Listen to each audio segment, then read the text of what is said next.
నమస్తే, welcome to four sides TV.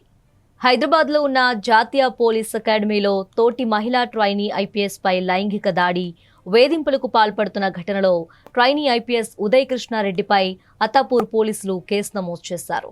Trainee IPS 30 ఏళ్ల వివాహిత ఇచ్చిన ఫిర్యాదుతో ఉదయ్ కృష్ణారెడ్డి ఆమెకు అసభ్యకర మెసేజ్లు పంపడమే కాకుండా గదిలోకి లాక్కెళ్లి జుట్టు పట్టుకొని గొంతు నులమటం, మెడపై కత్తి పెట్టి బెదిరింపులకు పాల్పడ్డాడని పేర్కొంది. అలాగే బాధితురాలికి సంబంధించిన ప్రైవేట్ వీడియోను రికార్డ్ చేసి ఆమె భర్తకు పంపి బ్లాక్మెయిల్ చేశాడని కూడా తెలిపారు.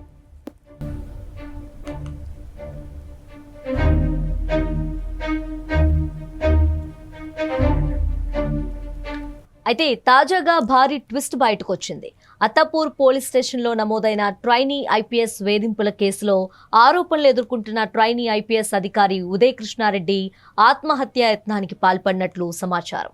గుర్తు తెలియని ద్రవ పదార్థాన్ని సేవించి ఆత్మహత్యకు ప్రయత్నించిన ఆయన్ను కుటుంబ సభ్యులు వెంటనే ఆసుపత్రికి తరలించారు.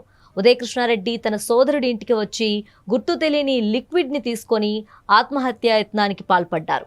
ఆయన పరిస్థితిని గుర్తించిన కుటుంబ సభ్యులు వెంటనే ఎస్ఆర్ నగర్లోని ఓ ప్రైవేట్ ఆసుపత్రికి తరలించారు.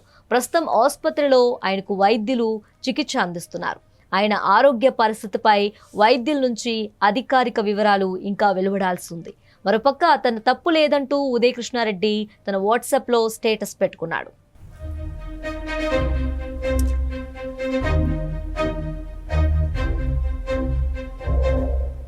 నమస్తే, welcome to four sides TV.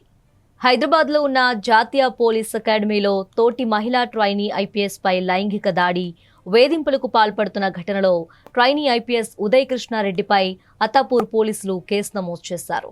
Trainee IPS 30 ఏళ్ల వివాహిత ఇచ్చిన ఫిర్యాదుతో ఉదయ్ కృష్ణారెడ్డి ఆమెకు అసభ్యకర మెసేజ్లు పంపడమే కాకుండా గదిలోకి లాక్కెళ్లి జుట్టు పట్టుకొని గొంతు నులమటం, మెడపై కత్తి పెట్టి బెదిరింపులకు పాల్పడ్డాడని పేర్కొంది.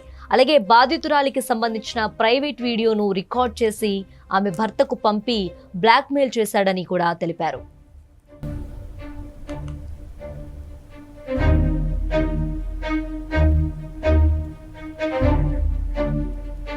అయితే తాజాగా భారీ ట్విస్ట్ బయటకు వచ్చింది.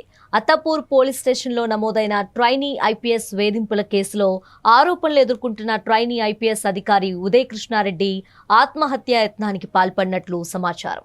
గుర్తు తెలియని ద్రవ పదార్థాన్ని సేవించి ఆత్మహత్యకు ప్రయత్నించిన ఆయన్ను కుటుంబ సభ్యులు వెంటనే ఆసుపత్రికి తరలించారు.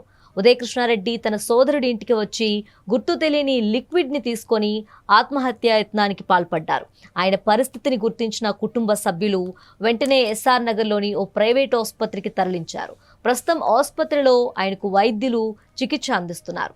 ఆయన ఆరోగ్య పరిస్థితిపై వైద్యుల నుంచి అధికారిక వివరాలు ఇంకా వెలువడాల్సి ఉంది. మరోపక్క తన తప్పు లేదంటూ ఉదయ్ కృష్ణారెడ్డి తన వాట్సాప్లో స్టేటస్ పెట్టుకున్నాడు.